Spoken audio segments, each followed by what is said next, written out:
Hello friends, welcome back to the channel. दोस्तों, इस video में हम केदारनाथ धाम यात्रा की कंप्लीट टूर इन्फॉर्मेशन देने जा रहे हैं। केदारनाथ धाम यात्रा पर आने जाने, खाने पीने, रहने और यात्रा रजिस्ट्रेशन आदि संबंधित सभी के बारे में डिटेल में जानेंगे। इस वीडियो में हम जानेंगे कि केदारनाथ धाम की यात्रा को कब और कम खर्चे में कैसे पूरा कर सकते हैं। इसके अलावा ये भी जानेंगे कि अगर आप मई जून में यात्रा करते हैं तो आपको क्या क्या दिक्कतें आ सकती हैं। अगर आप भी केदारनाथ यात्रा का प्लान कर रहे हैं तो पूरी वीडियो जरूर देखिएगा ताकि केदारनाथ यात्रा को लेकर आपको सभी जानकारियाँ मिल सकें। तो आइए अब डिटेल में जानते हैं कि कम खर्च में केदारनाथ मंदिर की यात्रा कैसे करें और अपनी यात्रा को आराम से व कम खर्चे में करना चाहते हैं तो जुलाई से अक्टूबर तक आप धाम की यात्रा कर सकते हैं। इस दौरान आपको मई और जून के मुकाबले कम भीड़ मिलेगी और सब कुछ आसानी से व किफायती रेट्स में भी मिलेगा। बाकी आप अपने बजट और कन्वीनियंस के अकॉर्डिंग यात्रा के समय का चुनाव कर सकते हैं।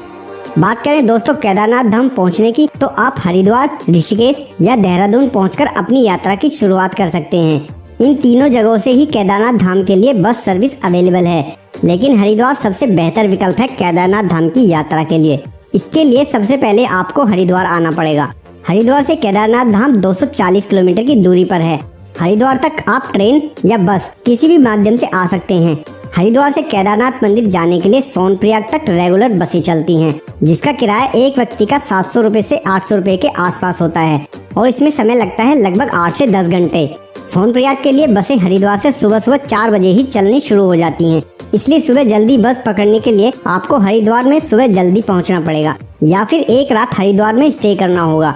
इसलिए ध्यान रहे आप जिस दिन हरिद्वार पहुंचे हैं उसी दिन शाम को हरिद्वार से सोनप्रयाग जाने वाली बस की टिकट बुक करा लें, क्योंकि केदारनाथ धाम की यात्रा के सीजन में सुबह हरिद्वार से सोनप्रयाग जाने वाली बस में जगह नहीं बच पाती, वहीं कई घंटे वेटिंग भी होती है। इसलिए बस न मिलने की समस्या से बचने के लिए आप सोनप्रयाग जाने के एक दिन पहले ही बस का टिकट बुक करा लें, ताकि आप समय से सोनप्रयाग पहुंच सके और रात को ठहरने के लिए रूम वगैरह ढूंढ सके। और अगर आप फ्लाइट से आते हैं तो देहरादून एकमात्र नजदीकी एयरपोर्ट है केदारनाथ यात्रा के लिए। उसके बाद देहरादून एयरपोर्ट उतरकर टैक्सी या बस द्वारा हरिद्वार तक आ सकते हैं या फिर देहरादून से ही सोनप्रयाग के लिए बस ले सकते हैं। फिर सोनप्रयाग से गौरीकुंड तक पहुंचकर अपनी यात्रा शुरू कर सकते हैं। वहीं अगर आप पर्सनल कार, बाइक या टैक्सी द्वारा केदारनाथ धाम की यात्रा कर रहे हैं तो देवप्रयाग, रुद्रप्रयाग और गुप्त काशी होते हुए सीधा सोनप्रयाग पहुंच सकते हैं। फिर आपको सोनप्रयाग में ही अपनी गाड़ी पार्क करनी होगी और सोनप्रयाग से गौरीकुंड के बीच 5 किलोमीटर की यात्रा आपको वहां की लोकल टैक्सी द्वारा कंप्लीट करनी होगी, जिसका किराया 50 रुपए के आसपास होता है, क्योंकि सोनप्रयाग से आगे गौरीकुंड तक केवल वहां की लोकल टैक्सियों को ही जाने की परमिशन है।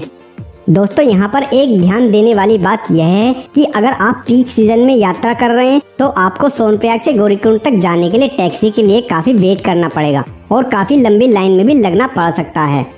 अगर आप हेलीकॉप्टर से केदारनाथ मंदिर तक पहुंचना चाहते हैं तो केदारनाथ मंदिर तक 3 जगहों से हेलीकॉप्टर की सुविधा उपलब्ध है, जिनमें फाटा, सरसी और गुप्तकाशी। इन तीनों ही जगहों से आप या तो ऑनलाइन बुक करके या ऑफलाइन इनके काउंटर्स पर जाकर हेलीकॉप्टर राइड बुक करा सकते हैं। अब यहाँ फाटा या सरसी से हेलीकॉप्टर राइड का किराया लगभग 4720 रुपए राउंड ट्रिप के लिए और इसका आधा वन वे के लिए किराया लगता है। लेकिन गुप्तकाशी से हेलीकॉप्टर राइड का किराया लगभग 7800 रुपए राउंड ट्रिप के लिए होता है। अगर आप फाटा से हेली सर्विस लेना चाहते हैं तो उसके लिए आपको गौरीकुंड से फाटा पहुंचना होगा। गौरीकुंड से फाटा की दूरी लगभग 7 से 8 किलोमीटर की है।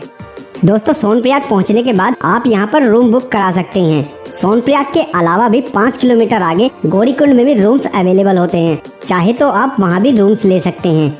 दोनों ही जगहों पर आपको कई सारे रूम्स ऑप्शन मिल जाएंगे, जिनका एक दिन का रूम रेंट लगभग 500-600 रुपए से शुरू होकर 7000 रुपए तक पीक सीजन में देखने को मिलता है।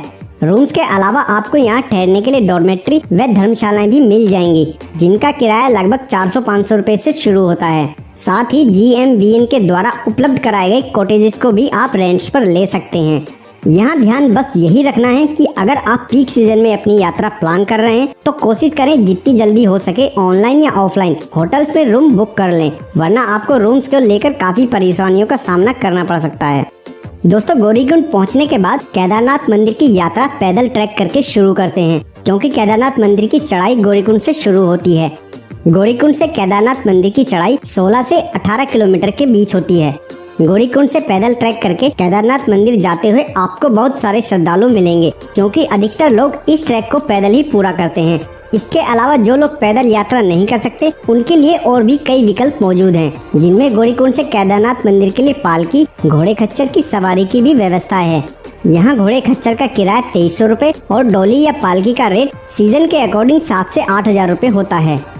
दोस्तों, केदारनाथ मंदिर ट्रैक के दौरान भीमबली, बेस कैंप, जंगल चट्टी और छोटी लिंचोली जैसी जगह देखने को भी मिलती हैं। केदारनाथ मंदिर के रास्ते में जगह जगह पर चाय नाश्ते के लिए व खाने पीने की भी व्यवस्था है, जिससे आप ट्रैक के दौरान आराम करते हुए यात्रा पूरी कर सकते हैं। साथ ही रास्ते में जगह जगह पर वॉशरूम की भी व्यवस्था होती है।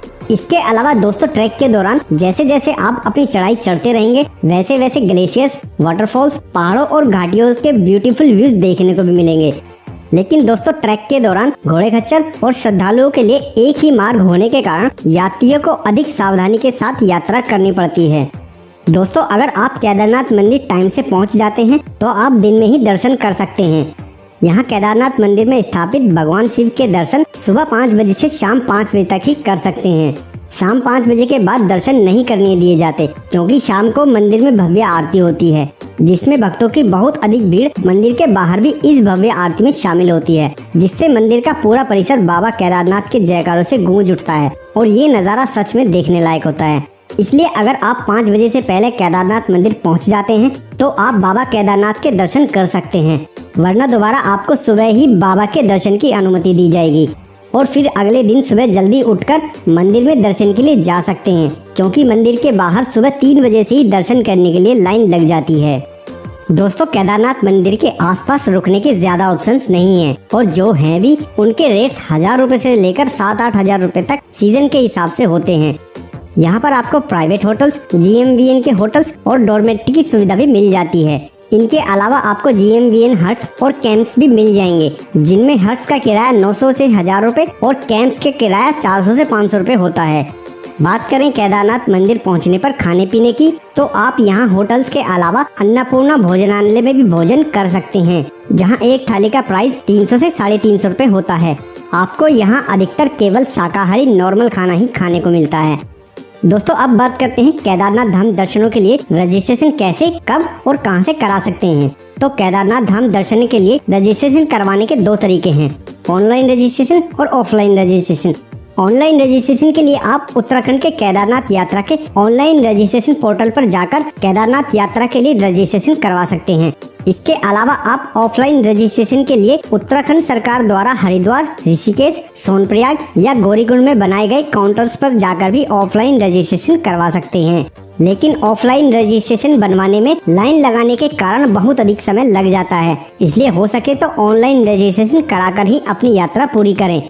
ऑनलाइन या ऑफलाइन दोनों प्रकार से रजिस्ट्रेशन करवाने के लिए आपके पास एक फोटो ID प्रूफ होना चाहिए, जैसे Aadhaar card, PAN card, driving licence या वोटर ID कार्ड। इसके अलावा केदारनाथ यात्रा के दौरान आप अपने पास वैक्सीनेशन की दोनों डोज का सर्टिफिकेट भी जरूर साथ रखें। तो दोस्तों, ये थी केदारनाथ धाम की यात्रा के बारे में पूरी जानकारी। इसके अलावा केदारनाथ धाम की यात्रा को लेकर आपका कोई भी क्वेश्चन या क्वेरी है तो कमेंट करके पूछ सकते हैं। उम्मीद है वीडियो आपको पसंद आई होगी। अगर पसंद आई तो वीडियो को लाइक, कमेंट, शेयर करने के साथ साथ चैनल को सब्सक्राइब भी करें।